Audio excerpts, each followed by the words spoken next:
18h, bienvenue. Le bureau du Sénat, la Chambre haute du Parlement, s'est réuni aujourd'hui à Yamoussoukro. 2 points à l'ordre du jour, le renouvellement du bureau et la répartition des sénateurs nouvellement élus au sein des commissions permanentes. Et on reste au Parlement où la Chambre basse s'est aussi réunie aujourd'hui. Un projet de loi a été adopté. Il porte sur le trafic et l'usage illicite en Côte d'Ivoire des stupéfiants et des substances psychotropes comme les antidépresseurs ou somnifères. C'est un projet de loi porté par le ministre de l'Intérieur et de la Sécurité Wagondo Diomondé afin de répondre à un phénomène qui fait de plus en plus de victimes. Abou Sanogo.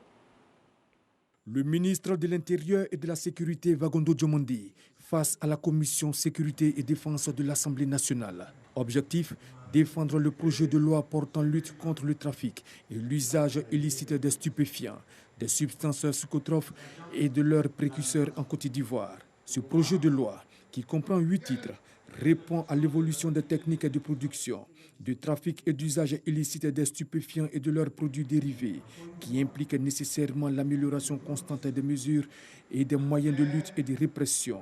C'est donc à l'unanimité des membres de la Commission que ce projet a été adopté. Je voudrais d'abord féliciter la bonne vision de l'initiateur de ce projet de loi, qui est le président de la République de Côte d'Ivoire, son Excellence Alassane Ouattara, d'avoir pensé à la protection des Ivoiriens. Cette loi bien renforcée avec toutes les dispositions qui sont prises permettra de lutter efficacement contre ce trafic. Aujourd'hui, le simple consommateur n'est plus traité comme un délinquant, mais il est vu comme un malade. Donc ceci vient avec des dispositions pour accompagner dans la prise en charge de tous ceux qui sont les consommateurs. C'est une réponse juridique à cette question de prise en charge de la question de la drogue dans nos communes, dans nos cités. Cette loi contre le trafic de drogue nous met en conformité avec les instruments juridiques internationaux. Au plan interne, elle offre une opportunité de pouvoir traiter la question de la délinquance liée au trafic des stupéfiants. Le ministre de l'Intérieur et de la Sécurité Wagondo Diomondé salue l'esprit qui a prévalu tout au long de cette séance. Aujourd'hui, le trafic de drogue est un phénomène qui frappe l'ensemble des pays du monde. Et sans la coopération, l'efficacité qui est recherchée dans ce domaine-là ne peut pas être atteinte.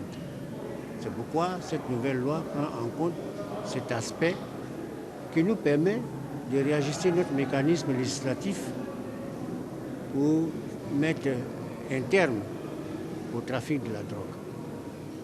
Il est aussi pris en compte la dimension thérapeutique. L'usage de la drogue à des fins thérapeutiques ne doit pas être considéré comme un délit. Parce que simplement, il faut des instituts de recherche qui travaillent sur ce phénomène et qui mettent au point des moyens pour permettre aux citoyens qui sont frappés donc par ce phénomène-là d'échapper justement au trafic de drogue. Par ailleurs, le nouveau dispositif institue un organe national chargé de la coordination de la lutte contre la drogue. Dans le dossier EcoPlus, ce soir à 20h, nous ferons un zoom sur l'écotourisme avec l'écotel Tourako dans la sous-préfecture de Djouroutou, situé à l'orée du parc national de Taï. Ce complexe en plein milieu de la nature, important maillon de l'écotourisme ivoirien, est aujourd'hui en difficulté, victime de la pandémie à coronavirus et ses restrictions de voyage, notamment pour les touristes étrangers qui constituaient sa principale clientèle. Manque à gagner aussi bien pour les populations riveraines qui y travaillent que pour l'Office ivoirien des parcs et réserves. Dans l'actualité internationale, au Mali, la question du respect de la date des élections est de nouveau mise sur le tapis. Durant son séjour au Maroc, le ministre malien des Affaires étrangères a rappelé que la situation sécuritaire demeure un frein important au processus électoral. Il précise que la date du 27 février 2022 ne pourra être tenue que si les problèmes sécuritaires sont résolus ou encore si les assises nationales et la refondation qui sont prévues au mois d'octobre prochain permettent aux Maliens de retrouver eux-mêmes des solutions à leurs problèmes. C'est la fin du conflit qui oppose la Somalie au Kenya depuis 7 ans.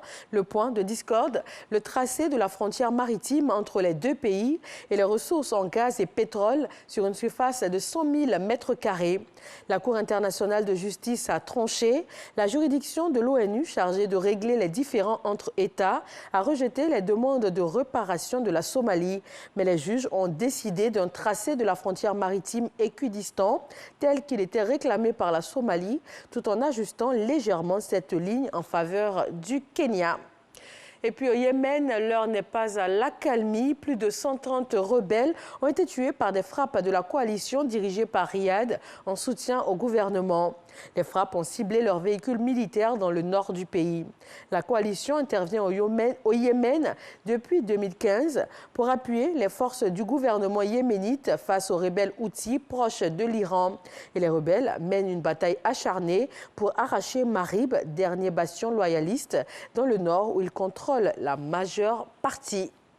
Rendez-vous à 20 h sur RTI 1. Prenez grand soin de vous.